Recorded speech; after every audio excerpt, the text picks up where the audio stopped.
Beginning, the edge of death. The last thing I remember was the flash of plasma fire and the deafening roar of explosions tearing through the ruins of the alien battlefield.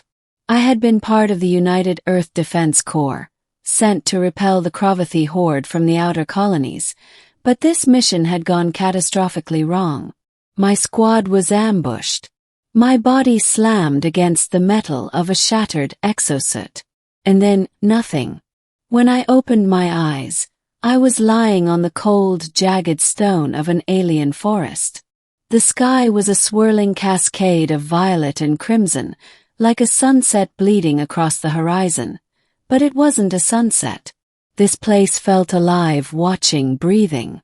And I wasn't alone. A figure knelt beside me. She was unlike any creature I had ever seen. Pale, almost luminescent skin that shimmered in the twilight. Eyes a deep, molten red, glistening with tears. Her fangs were visible as she choked back sobs, and her long black hair spread across the jagged rocks like spilled ink. Her armor was sleek, organic and dark, with veins that pulsed like blood through living circuitry. I tried to speak, but my throat was raw, my vision blurred. The pain from my wounds screamed through my body, but she gently placed her hands on my chest. "You mustn't leave," she whispered in a voice that was melodic and alien. "Not yet, not now." I couldn't comprehend what was happening. Was I dead? Alive? Something in between? She pressed her palms to my wounds, and her tears fell like molten silver onto my broken body. The moment they touched my skin, I felt warmth spreading, a tingling fire that stitched together torn flesh and broken bone. My consciousness floated in and out, but the warmth, their miraculous warmth, kept me tethered to life. "Who are you?" I croaked, barely managing to breathe. Her crimson eyes met mine. "I am Lyria," she said, voice trembling. "A Dracovian vampire. And I will not let death claim you. Not today."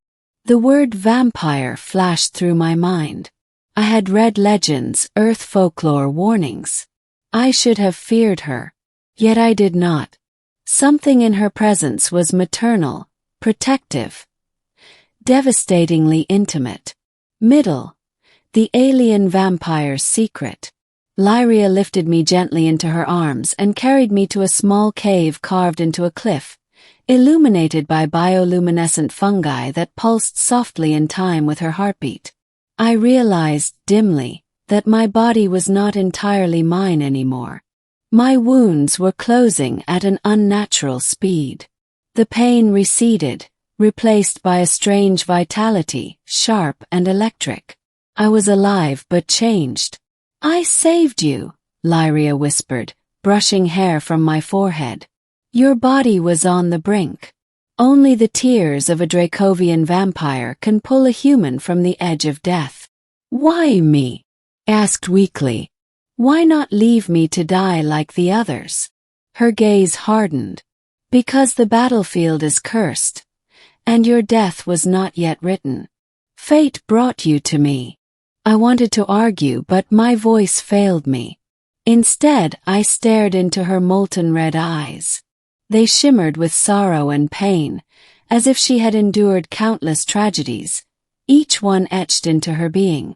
She explained that Dracovian vampires could manipulate life force, but their power came at a cost.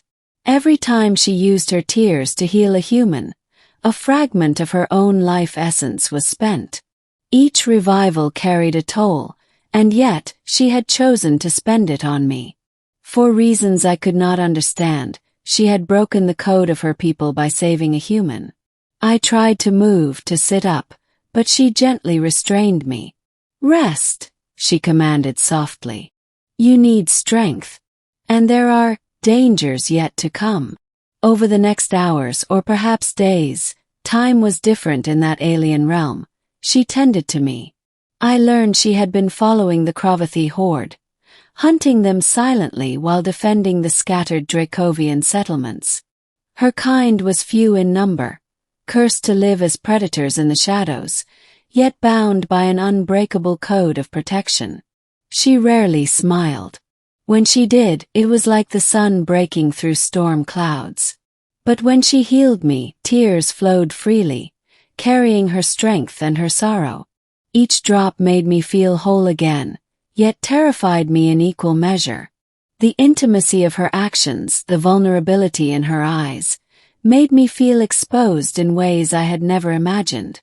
The first conversation. Finally I could sit upright. My body had been restored enough to speak properly. I looked at her, still crying softly. Why are you crying? Yes. You're saving me. You should feel triumphant. She shook her head, tears spilling over her cheeks. Because every life I touch is a piece of me given away. And every life I cannot save is a wound I carry. Humans. Your kind are fragile, fleeting. Yet somehow, you pulled me close enough to care. Her words were like fire and ice, warming me and chilling me simultaneously. I owe you my life, I said. And I don't even know how to begin to repay that. Her red eyes glimmered, searching my face. Do not repay me. Simply survive. And remember me. I nodded, though my mind raced with questions. Who was she really? Why me? What dangers lay beyond this cave? The return to battle. Despite my restored body, the Cravathi horde had not disappeared. Their forces loomed in the valley below, poised to strike again. Lyria informed me that if I wished to leave, I could, but she had no choice. She would have to confront them alone. I cannot let them continue their destruction, she said, voice firm yet mournful. But you must choose. Will you return with me to fight? Or go back to your people and live the life you almost lost? I looked at my hands, feeling strength I had never known. Part of me wanted safety, the comfort of Earth and humanity. Another part, a deeper, inexplicable part, wanted to fight beside her, to understand this alien, dangerous, beautiful being who had given me a second chance at life. I'll fight, I said at last. I don't know why. But I can't walk away after what you've done. Her eyes softened, a single tear escaping. Then, we are bound by more than life, human. Together we face what comes. The first battle together. When we emerged from the cave, the battlefield stretched endlessly beneath a red-hued sky. Cravathi soldiers, insectal and monstrous, were advancing.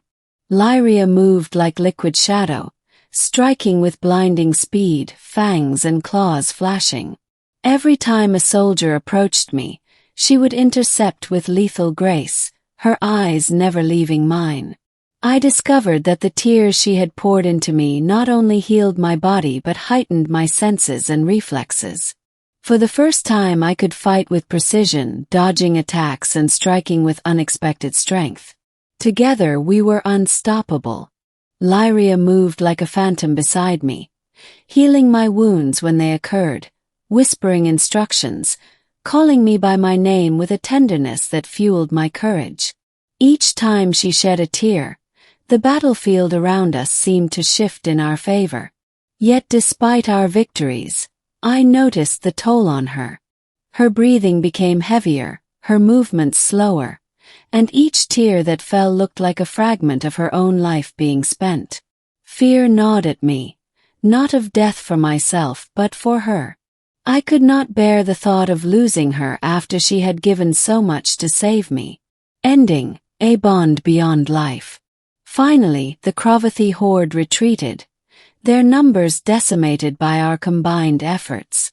The alien sun dipped below the horizon, painting the battlefield in deep violet and gold. Silence fell over the war-torn land, broken only by our heavy breathing.